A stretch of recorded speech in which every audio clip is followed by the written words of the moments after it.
Bonjour à tous. Ce matin, je voudrais vous apporter quelques conseils pour mieux vivre ce confinement. Ce temps de confinement qui a déjà duré quelques semaines et qui va peut-être encore durer des semaines et des semaines, voire des mois, selon les spécialistes. Alors, quelques conseils que je voudrais vous apporter pour mieux vivre ce temps de confinement. Le premier conseil, je voudrais que vous appreniez à mieux vous connaître. Des personnes qui vivent dans une même maison, ça peut être deux personnes, ça peut être trois et plusieurs personnes, je ne sais pas. Mais en tout cas, le premier conseil que je voudrais vous apporter, c'est de mieux se connaître. Posez-vous des questions, parlez entre vous, se connaître en tout. Prenez le temps de se dire, par exemple, une question toute simple. Entre un couple, tu peux toutefois poser cette question à ta femme ou à ton mari. Est-ce que tu m'aimes toujours, chérie? Et la réponse te permettra de savoir le volume de son amour pour toi. Et s'il y a des choses à améliorer, peut-être des défauts qui se sont installés, que peut-être toi, tu vas pouvoir les améliorer et apporter une vraie solution pour le couple. Pourquoi pas? Donc, ça peut être une question toute simple. Il y a d'autres questions entre frères et sœurs, entre mère et fille, père et fils, etc., etc. Donc, apprenez à mieux vous connaître. C'est peut-être dans le temps passé, vous travaillez beaucoup, on n'avait pas suffisamment de temps de se parler, de se dire les choses, de se dire les choses face à face. Mais là, on a ce temps-là. Prenons le temps de mieux se connaître, de mieux se parler, de se poser plein de questions entre vous et d'apporter des rectifications s'il faut, des conseils, des suggestions, des remarques, etc. Donc, le premier conseil, c'est d'apprendre à mieux se connaître en se posant des questions. Le deuxième conseil, c'est apprenez à faire des projets. Apprenez à faire des projets. C'est vrai que vous savez, parfois on vit une vie, dans le couple, il y a la routine qui s'installe. Parce qu'en fait, on se pose pas, on fait pas d'autres projets. Avant le mariage, on avait plein de projets. On se disait plein de choses. On se dit, bon, je vais me marier, je vais avoir des enfants, je vais avoir une maison. Et une fois qu'on s'est marié, vraiment, on a réussi à mettre tout en place. Mais nos projets s'arrêtent là. Il y a des personnes qui ont des projets que pour voyager. L'année prochaine, pendant mes vacances, je vais tel ou tel endroit. Mais ça, ce ne sont pas des projets durables. C'est des projets qui durent peut-être une semaine, 2 semaines, 3 semaines. OK? Le voyage, c'est important. Ça fait du bien pour la famille, ça fait du bien pour tout le monde. Pour l'économie mondiale aussi. Mais trois, en ce qui concerne ta vie. Là, tu as 25 ans, tu as 30 ans, tu as 33 ans.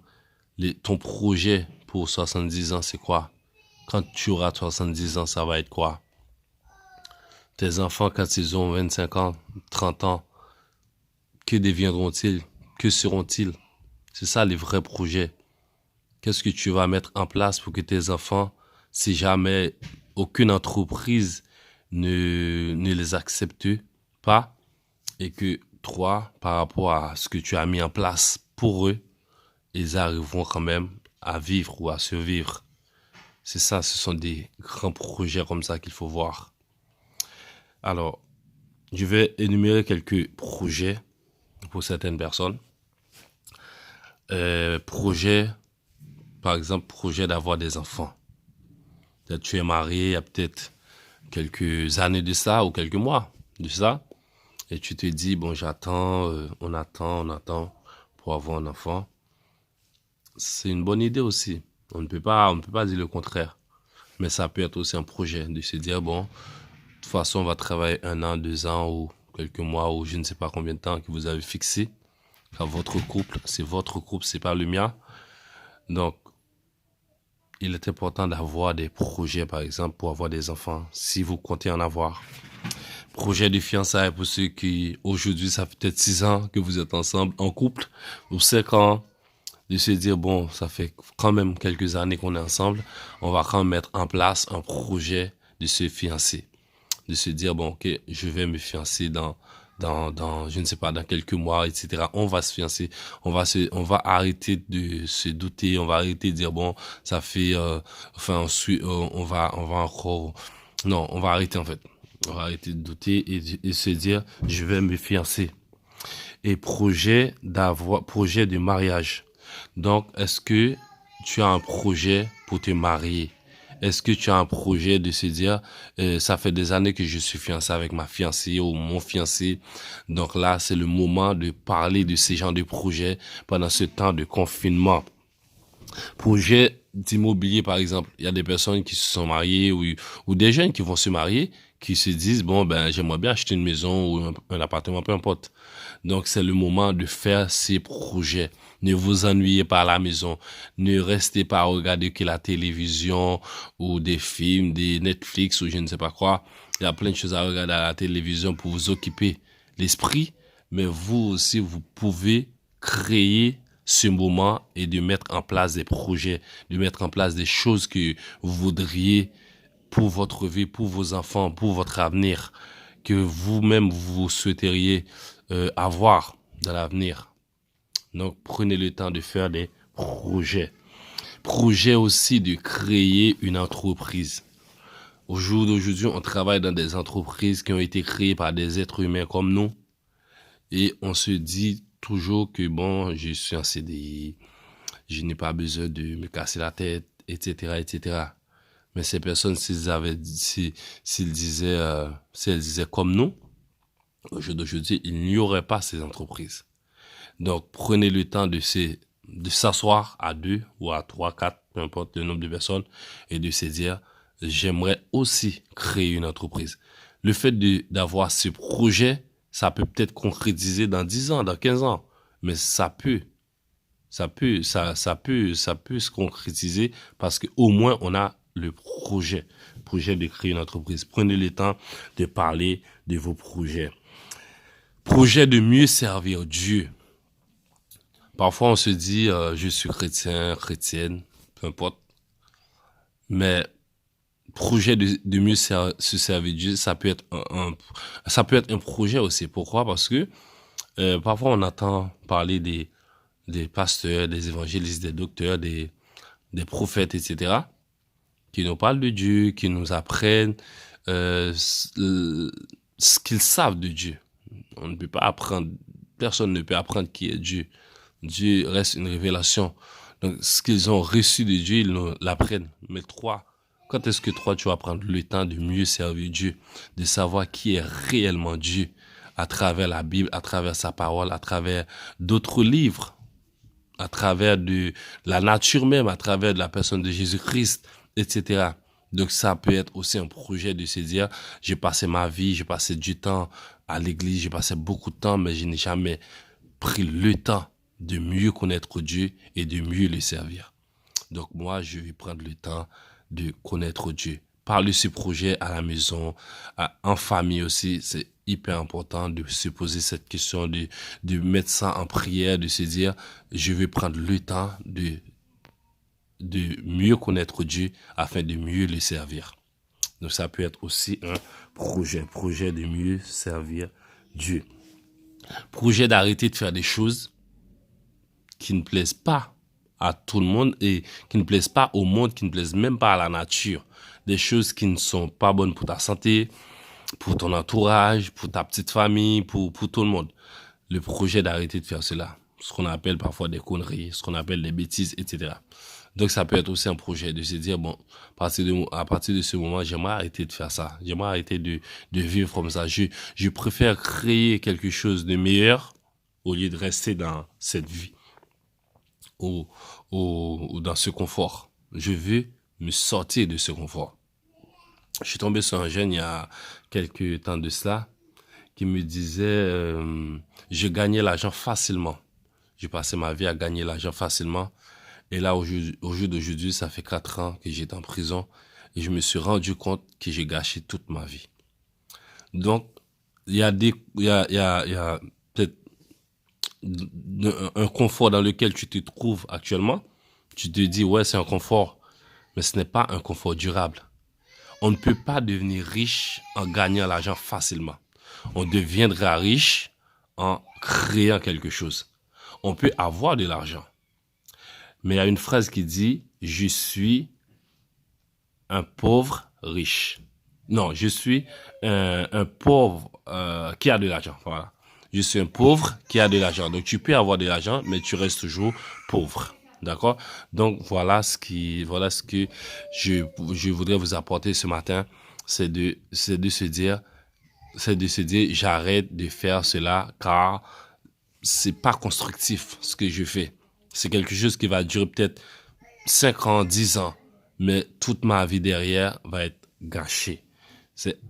Donc ce projet, c'est le projet d'arrêter de faire ce qui n'est pas bon pour toi, pour ta famille, pour tes proches, etc., etc. Alors, le projet aussi, un autre projet, c'est le projet de vous éloigner d'une circonstance ou des gens négatifs.